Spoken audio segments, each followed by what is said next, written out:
With that said, I can't have you on the air and not ask you about the mindset and the rejection that comes with this. Because when we go into these things, it doesn't mean it's always going to set us up for success. There will inevitably be probably more rejections than successes along the way. So, Deepak, as someone who has so much experience in sales, how do you make sense of this rejection? What are the mindset shifts? How do you make sure that those rejections don't weaken you, but in fact, they harden you over time? I'm going to say something that you're going to be a bit surprised about.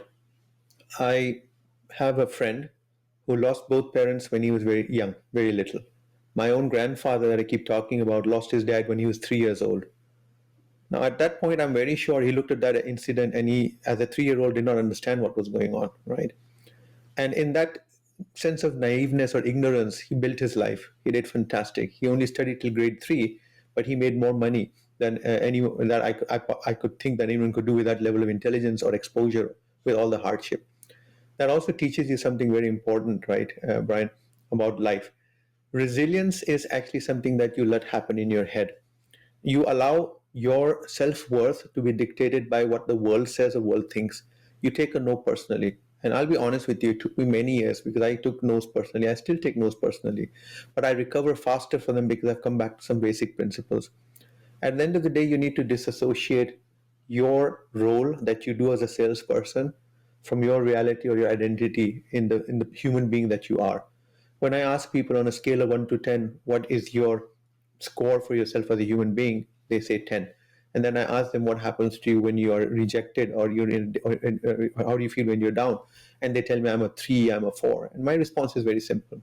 Don't mix things up. Your identity is always a 10. You allow it to become a 3 because you brought your role or your current state into it. Don't cloud yourself. You are what you are and you are the best at what you do. You will have a down day. You need to come back. If you don't do it, then who will? That's the answer I always give to people.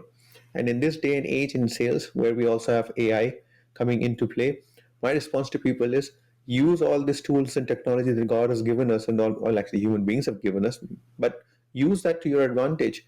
Use it to build your own understanding, resilience and stuff. There's so much material out there that you can actually read, understand. Talk to mentors. During COVID, Brian, and I'll say this very candidly to the people on this, I've spent a lot of time on mental health. And resilience comes from actually sharing with people who care. Talk to your family. Tell them you're feeling down. Tell them why you're feeling down. Look around you. I assure you there is someone out there who's in a worse off situation than you are. I always love it, when people complain about the fact that they have got, one eye that went for an operation, they can only see with one eye. I just show them a picture of a blind person and I ask them, who do you think is better placed right now?